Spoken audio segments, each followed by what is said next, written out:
नमस्कार, आप देख रहे हैं देश की बात। मैं हूं नगमा। बिहार की राजनीति में एक बार फिर से काफी उलटफेर हो रहा है। जेडीयू संसदीय बोर्ड के राष्ट्रीय अध्यक्ष उपेंद्र कुशवाहा ने जेडीयू के नेताओं को एक खुली चिट्ठी लिखी है। उन्होंने चिट्ठी में लिखा है कि हमारी पार्टी आंतरिक वजहों से लगातार कमजोर हो रही है। अस्तित्व खोती जा रही पार्टी को बचाने की कोशिश कर रहा हूं, लेकिन मुख्यमंत्री नीतीश कुमार मेरी बातों की अनदेखी कर रहे हैं। साथ ही जेडीयू के आरजेडी में विलय की चर्चा ने पार्टी के नेताओं को झकझोर कर रखा है। इस चिट्ठी के जरिए उपेंद्र कुशवाहा ने जेडीयू नेताओं को 19 और 20 फरवरी को पटना में बैठक के लिए बुलाया है।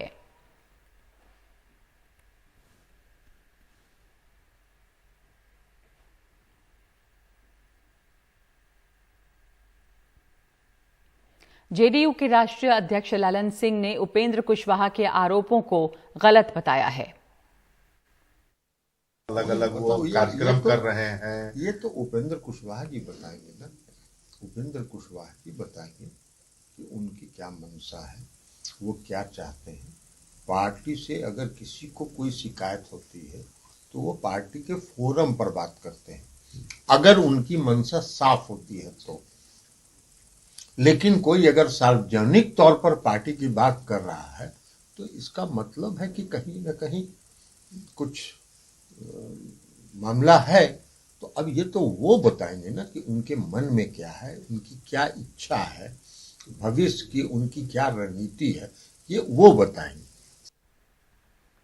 मनीष हमारे साथ जुड़ रहे हैं, इस वक्त फोन लाइन पे हैं। मनीष कुमार, बिहार की राजनीति में जो उलटफेर लग रहा है कि हो रहा है, वो कितना ज्यादा हलचल पैदा कर सकता है? मनीष, उपेंद्र कुशवाहा के जो ये दांव है, जो वो बार बार तमाम तरह के बयान दे रहे हैं, इससे क्या फर्क पड़ने वाला है आपको लगता है जेडीयू को?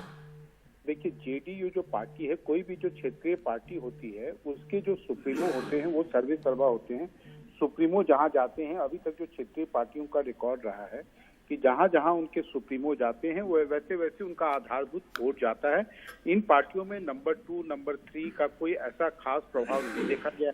जहां तक उपेंद्र कुशवाहा की बात है, तो हाँ, उपेंद्र कुशवाहा ने अपनी पार्टी का मर्जर किया था, लेकिन पिछले 2 सालों के दौरान उन्हें जिस बात की उम्मीद थी कि वो पार्टी में नंबर 2 बनकर उभरेंगे, तो वैसी स्थिति नहीं हुई। और अब उनके पार्टी के, और उनको लगा था कि जब भी वो इस तरीके का नाराजगी अपना प्रकट करेंगे तो कहीं ना कहीं नीतीश कुमार या ललन सिंह उनको उनकी मान मनोबल की कोशिश करेंगे, तो वैसा भी नहीं हुआ। वैसे में अब पार्टी की तरफ से एक आप कह सकती हैं कि उपेंद्र कुशवाहा को पूरी तरीके से स्वतंत्र कर दिया गया है कि आपको जहाँ जाना हो जाए। पार्टी फिलहाल आपके लिए पार्टी में कोई गुंजाइश नहीं बची हुई है, क्योंकि अगर पार्टी में वो गुंजाइश होती या पार्टी में नीतीश कुमार को उनको रिटेन करना होता, तो इस सच को उपेंद्र कुशवाहा भी नगमा जानते हैं कि तुरंत नीतीश कुमार की तरफ से उन्हें कोई ना कोई शांति दूत भेजा जाता या उन्हें तुरंत बुलाकर उनसे बातचीत की जाती। नगमा जी, शुक्रिया आपका। मनीष, जैसा आप कह रहे हैं, जाहिर सी बात है कि उपेंद्र कुशवाहा के इन बयानों से कुछ हो नहीं रहा है। एक के बाद एक वो बयान दे रहे हैं, लेकिन कोई उलटफेर या कोई हलचल ऐसी वो खड़ी कर दें बिहार की राजनीति में, ये नहीं दिख रहा। ना हो नीतीश कुमार की तरफ से कहीं कोई संदेश मिला है। उधर बिहार के कटिहार में नीतीश कुमार की समाधान यात्रा के दौरान हंगामा हुआ है। मुख्यमंत्री से न मिल पाने के चलते नाराज लोगों ने एक हंगामा मचाया। नाराज लोगों ने आगजनी भी की, जेडीयू के पोस्टर और बैनर फाड़े और उसे जला दिया। नीतीश कुमार के खिलाफ काफी नारेबाजी हुई है।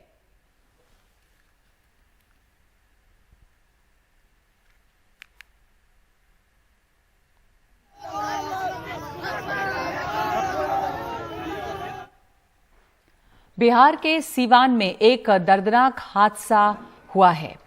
एक छात्रा को एक ट्रक ने कुचल डाला, जिससे उस छात्रा की मौत हो गई है। वो साइकिल से पढ़ाई के लिए कोचिंग जा रही थी, उसी दौरान ये हादसा हुआ है। नाराज लोगों ने लगातार यहां पर हंगामा किया है, ट्रक को जला डाला है और पुलिस से भी इनकी कुछ बात नोकझोंक हुई है। बार देखा हुआ था, ये दूसरे दिन का छोड़िए ना, कल हो रहा था यहाँ पे। और समाजवादी पार्टी के नेता स्वामी प्रसाद मौर्य के खिलाफ पुलिस में शिकायत दर्ज हुई है। दिल्ली के पश्चिम विहार थाने में शिकायत की गई है। रामचरितमानस का अपमान करने का उनके ऊपर आरोप है और इसकी दिल्ली पुलिस जांच कर रही है। रामचरितमानस पर स्वामी प्रसाद मौर्य की टिप्पणी को लेकर स्वामी प्रसाद मौर्य जो हैं वो विवादों में हैं। हालांकि स्वामी प्रसाद मौर्य का ये कहना है कि उन्होंने ऐसा कुछ नहीं कहा है जो अपमानजनक है और वो पहले भी सवाल उठाते रहे हैं और मांग करते रहे हैं कि इसमें जो लिखा है उसमें संशोधन करना चाहिए। मुकेश सिंह सेंगर मेरे साथ जुड़ रहे हैं। इस मामले में केस रजिस्टर हुआ है दिल्ली में मुकेश, और किन धाराओं में केस रजिस्टर हुआ है, इसमें शिकायत क्या की गई है? देखिए, बिल्कुल एक महादेव पार्टी है, उसके अध्यक्ष हैं पंकज नंदा। उन्होंने एक शिकायत दी है पश्चिम बिहार थाने में, जिसमें कहा गया है कि रामचरितमानस को लेकर जो स्वामी प्रसाद मौर्य हैं उन्होंने एक विवादित बयान दिया है और ये भी एलिगेशन है कि उनके सहयोगियों ने रामचरितमानस के पन्ने फाड़े हैं। तो इसको लेकर शिकायत दी गई है और कहा गया है कि ये बेहद अपमानजनक है और इससे लोगों की भावनाएं आहत हुई हैं। तो इसको लेकर जो शिकायत दी गई है उसकी फिलहाल दिल्ली पुलिस जांच कर रही है। हालांकि अभी कोई केस दर्ज नहीं हुआ है, लेकिन दिल्ली पुलिस लीगल ओपिनियन ले रही है कि क्या ये जो टिप्पणियां हैं वो कानून के दायरे में एक तरह का अपराध उनसे बनता है। तो इसको लेकर लीगल जो राय है वो ली जा रही है और हो सकता है कि बहुत जल्दी ही दिल्ली पुलिस इस पूरे मामले में केस दर्ज कर ले। अभी पश्चिम बिहार थाने की जो पुलिस है वो इस पूरे मामले की जांच कर रही है और शिकायत को रिसीव कर लिया गया है और लीगल ओपिनियन लेने के बाद इसमें हो सकता है कि दिल्ली पुलिस केस दर्ज करे। जी, धन्यवाद आपका मुकेश सिंह सेंगर। इसे लेकर तमाम तरह की राजनीति भी हो रही है और इसे लेकर अखिलेश यादव का क्या कहना है ये सुनते हैं, क्योंकि अखिलेश यादव ने इस पूरे विवाद के बाद जब ये घटना हुई रामचरितमानस को लेकर, उसके बाद स्वामी प्रसाद मौर्य का कद जो है वो पार्टी में और बढ़ाया ही है, जिससे आरोप लग रहा है कि ये इस पर राजनीति हो रही है और इसके ऊपर ओबीसी, दलित और अगड़ों की जो राजनीति है उसके लिए भी एक ग्राउंड तैयार हो रहा है। तो सुनते हैं कि अखिलेश यादव ने क्या कहा इस पर। देखिए, रामचरितमानस से किसी को शिकायत नहीं है। भगवान श्री राम को हम मानते हैं। मैं आज भी, योगी जी शायद मुख्यमंत्री होकर के भजन नहीं सुन पाते होंगे क्योंकि वो व्यस्त हैं। उन्हें तो सब भजन याद होंगे क्योंकि वो उस संस्था, उस परंपरा से आ रहे हैं जहां भजन होता है। भजन उन्होंने पहले से सुने होंगे। मैं आज भी 1 घंटा भजन सुबह सुनता हूं। तो रामचरितमानस से शिकायत नहीं। जो गलत है वो गलत है। देखिए, जो गलत है वो गलत है। इसीलिए मैंने कहा कि मैं उन परिभाषाओं को अच्छी तरह परिभाषित नहीं कर सकता। तो ये जो परिभाषा है वो मुख्यमंत्री से बेहतर कोई नहीं परिभाषित कर सकता है। और बीजेपी इसमें, क्योंकि वो हैं एक्सपर्ट हैं, बीजेपी के लोग धर्म के मामले में बहुत एक्सपर्ट हैं। वो साइंटिस्ट हैं, रिलीजन के साइंटिस्ट हैं वो। तो कम से कम ये बताएं कि शूद्र कौन होता है। तो ये सवाल उठा रहे हैं अखिलेश यादव कि वो ये बता दें कि शूद्र कौन होता है। रामचरितमानस में जो लिखा गया है शूद्रों के बारे में, नारी के बारे में, उसे लेकर एक हंगामा है और उसे लेकर ही सवाल उठाया स्वामी प्रसाद मौर्य ने भी। बात अब तेलंगाना की करते हैं। तेलंगाना के सीएम केसीआर की पार्टी भारत राष्ट्र समिति ने आज तेलंगाना के बाहर पहली रैली की है। महाराष्ट्र के नांदेड़ में हुई इस रैली में केसीआर ने कांग्रेस और बीजेपी दोनों पर निशाना साधा है और कहा कि कांग्रेस गई और बीजेपी आई, लेकिन सिर्फ भाषणबाजी ही होती रहती है। जनता की समस्या का कोई समाधान नहीं निकलता। उन्होंने प्रधानमंत्री मोदी और मेक इन इंडिया प्रोजेक्ट पर भी तंज कसा है। जो लोग समझते हैं बात को, एक दीप से दूसरा दीप जलाए जैसा बात को फैलाना चाहिए, समझाना चाहिए। जो इतिहास चला उसको साफ बता रहे। भारत अब देखिए का देश है, बुद्धुओं का कुछ हल निकला, कुछ समाधान निकला। वक्त आने पर कांग्रेस गया, बीजेपी आया, भाई वही भाषणबाजी, कोई ये बात तो कोई वो बात। तू कितना मैं कितना, तू कितना का आया मैं कितना का आया, तेरा वो घोटाला तो मेरा ये घोटाला। माननीय मोदी जी जैसा प्रधानमंत्री बने, उनका एक बड़ा गंभीर स्कीम था make in India. Make in India joke in India बन गया। क्या किधर गया भाई make in India? Make in India काम करता तो हर शहर में, भारत के हर छोटे छोटे शहर में चाइना बाजार लगता है, पतंगों का मांझा चाइना से आता है, दीपावली के पटाखे, होली के रंग, दीपावली के दिए, आखिर हम पूजने वाले गणेश मूर्तियां, हमारे राष्ट्रीय ध्वज तिरंगा, ये सारी चीज चाइना से आते हैं। आपके लोग, लाखों लोग, हजारों लोग तेलंगाना में आते रहते हैं और तेलंगाना के भाई बंधु यहां भी आते हैं। आज 24 घंटा करंट मिलता है तेलंगाना में। किसानों को प्रकल्प से जो पानी देते हैं, पानी प्रकल्प से, प्रोजेक्ट से, कोई पानी पट्टी नहीं, फ्री में पानी देते हैं। किसानों को 24 घंटा उच्च गुणवत्ता वाला बिजली फ्री में देते हैं। कोई जाके, कोई माई का लाल का दम नहीं है किसान के पास जाके तुम्हारा कितना एचपी है, कितने मोटर है। जम्मू कश्मीर के डोडा जिले के नई बस्ती गांव के घरों में दरारों से हड़कंप मचा हुआ है। 20 से ज्यादा घरों में दरारें हैं और लोगों को उनके घरों से निकालकर दूसरी जगहों पर शिफ्ट किया जा रहा है। दहशत में लोग हैं, कहना है कि उनके पास अब कुछ भी नहीं बचा है। डोडा के एसडीएम के मुताबिक दरारें बढ़ रही हैं और जियोलॉजिकल सर्वे ऑफ इंडिया ने अपना सर्वे पूरा कर लिया है और अब वो रिपोर्ट सरकार को दी जाएगी, जिसके आधार पर फैसला लिया जाएगा।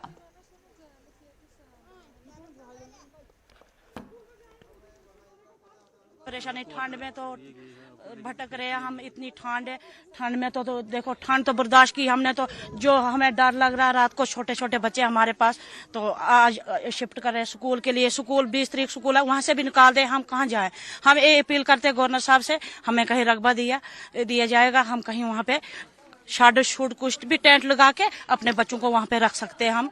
और जितने भी हैं बेघर हुए उनके लिए, सबके लिए अपील कर रहे हैं हम। बस ये देखो कैसी मुसीबत में, कभी ग्राउंड में, कभी बाहर, कभी अंदर। परसों से हम रह रहे हैं इधर शेड में, ना उधर कुछ इंतजाम है, ना कुछ है, अंधेरे में रह रहे हैं। तो बड़ी मुसीबत है, बहुत मुसीबत, हम पे बहुत कहर टूट पड़ा, बहुत मुसीबत है। अब गवर्नर साहब है और मोदी साहब से अपील है कि हमें रकबा कहीं दिया जाए, जमीन दिए जाए, ताकि हम अपने दिन निकालेंगे उधर। अभी जो डिस्ट्रिक्ट मजिस्ट्रेट से भी बात हुई, उनसे स्टेटा और डाटा शेयर किया गया है, तो उन्होंने भी इसमें सहमति जताई है कि ये अच्छी बात है कि 2 दिन से जो है सर्कल ऑफ इन्फ्लुएंस नहीं बढ़ा है। उसी सर्कल ऑफ इन्फ्लुएंस में कुछ क्रैक्स जरूर बढ़े हैं। जो जहां पे ये टेम्परेरी गए थे, वो कल डिस्ट्रिक्ट मजिस्ट्रेट ने भी कहा था, उनकी गाइडलाइन के हिसाब से वहां लिवेबल नहीं था, वहां पे वॉशरूम्स नहीं थे अभी, और बाकी प्रबंध नहीं थे, और वहां रहा नहीं जा सकता, वो ह्यूमन कंडीशंस अभी नहीं थी। इसलिए डिस्ट्रिक्ट मजिस्ट्रेट साहब ने 2 दिन पहले ही बॉयज हाई स्कूल में एक रिलीफ कैंप एस्टेब्लिश किया। अभी हमने सब लोगों को वहां शिफ्ट किया। मीनवाइल SCPWD इंजीनियरिंग विंग ने एस्टीमेट बनाया, वहां काम शुरू हो जाएगा ऊपर भी, और वहां वॉशरूम्स वगैरह जो है अच्छी फैसिलिटीज 2-3 दिन लगते हैं डेवलप करने, वो उसके बाद उनको वहां भेज दिया जाएगा। भारतीय सेना ने सेना में जवानों की भर्ती के लिए होने वाली अग्निवीर भर्ती प्रक्रिया में एक बड़ा बदलाव किया है। अब से अग्निवीर बनने के लिए पहले लिखित परीक्षा देनी होगी और उसके बाद फिजिकल टेस्ट होगा और फिर मेडिकल टेस्ट। लिखित टेस्ट ऑनलाइन होगा। अब तक पहले फिजिकल और उसमें सफल होने पर मेडिकल टेस्ट के लिए बुलाया जाता था। अग्निवीर के लिए पहला ऑनलाइन कॉमन एंट्रेंस टेस्ट अप्रैल में लिया जाएगा। सेना द्वारा प्रक्रिया में बदलाव के संबंध में विज्ञापन दिए जा रहे हैं। शुरुआती जानकारी के मुताबिक प्रवेश परीक्षा देश भर में करीब 200 स्थानों पर आयोजित की जाएगी। पूर्व क्रिकेटर विनोद कांबली के खिलाफ FIR दर्ज की गई है। विनोद कांबली की पत्नी आंद्रिया की शिकायत पर यह FIR हुई है, जिसमें आरोप है मारपीट और गालियां देने का। बांद्रा पुलिस ने विनोद कांबली को पूछताछ के लिए बुलाया है और इससे विनोद कांबली की मुश्किल बढ़ी है। विनोद कांबली एक मुश्किल में है। पूर्व क्रिकेटर हैं विनोद कांबली, जिनके खिलाफ उनकी पत्नी ने ही FIR दर्ज कराई है, जिसमें मारपीट और गाली गलौज की शिकायत है।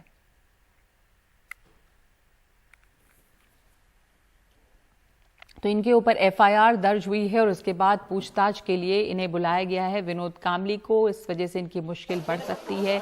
पत्नी आंद्रिया का आरोप है कि ये बदसलूकी कर रहे थे। पत्नी ने ये आरोप लगाया है कि विनोद कांबली जो है वो मारपीट भी करते थे, गाली गलौज भी करते थे। सुनील, आपसे जानना चाहेंगे इसके डिटेल्स इस मामले के। देखिए, विनोद कांबली पूर्व क्रिकेटर हैं, बहुत ही उनका नाम रहा है। हालांकि वो ज्यादातर जो उसके बाद जाने गए वो लड़ाई झगड़े के लिए ही जाने जा रहे हैं। बांद्रा में फिलहाल वो रहते हैं, वहां पर उनकी पत्नी ने आंध्र जो है उन्होंने बांद्रा पुलिस थाने में शिकायत दर्ज कराई है कि 23 तारीख को जब वो घर में थी तब